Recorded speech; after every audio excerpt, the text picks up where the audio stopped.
രണ്ടാം ലോക മഹായുദ്ധത്തിന്റെ ഒരു ഇടവേളയ്ക്ക് ശേഷം 1950 വീണ്ടും വേൾഡ് കപ്പ് വരികയാണ്. കാൽപന്ത് ശ്വസിക്കുന്ന ബ്രസീലിൽ അന്ന് ആദ്യമായിട്ടാണ് ഈ പന്ത് കൊണ്ടുള്ള വേൾഡ് വാർ അരങ്ങേറുന്നത്. ഉറുഗ്വയ്ക്കെതിരെ ഫൈനലും ജയിച്ച് സ്വന്തം മണ്ണിൽ കപ്പുയർത്തുന്നത് കാണാൻ മാറക്കാന സ്റ്റേഡിയത്തിൽ തടിച്ചുകൂടിയ 1,00,000 വരുന്ന ബ്രസീൽ ആരാധകർ പക്ഷേ ഫൈനൽ വിസിൽ മുഴങ്ങുമ്പോഴേക്കും 2-1 തോൽവിയിൽ നിശബ്ദരായി പോകുന്നുണ്ട്. മറ്റെന്തും സഹിക്കുമായിരുന്നു ബ്രസീലുകാർ, പക്ഷേ ഇതവർക്ക് താങ്ങാൻ പറ്റുന്നതിലും അപ്പുറമായിരുന്നു.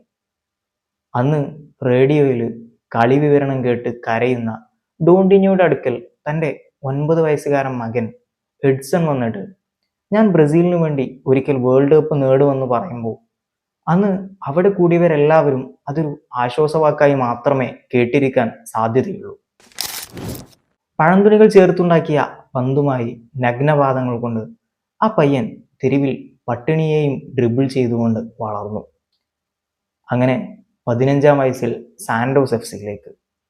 ഗ്രേറ്റസ്റ്റ് ഫുട്ബോളർ ഇൻ ഫ്യൂച്ചർ എന്ന ഇൻട്രൊഡക്ഷനിൽ ഒരു കരാറും അവിടെ തകർപ്പൻ പ്രകടനവും. അങ്ങനെ ക്ലബിൽ കരാർ ഒപ്പിട്ട് 10 മാസം തികയും മുമ്പ് ബ്രസീൽ നാഷണൽ ടീമിലേക്ക് വിളിയെത്തുന്നു.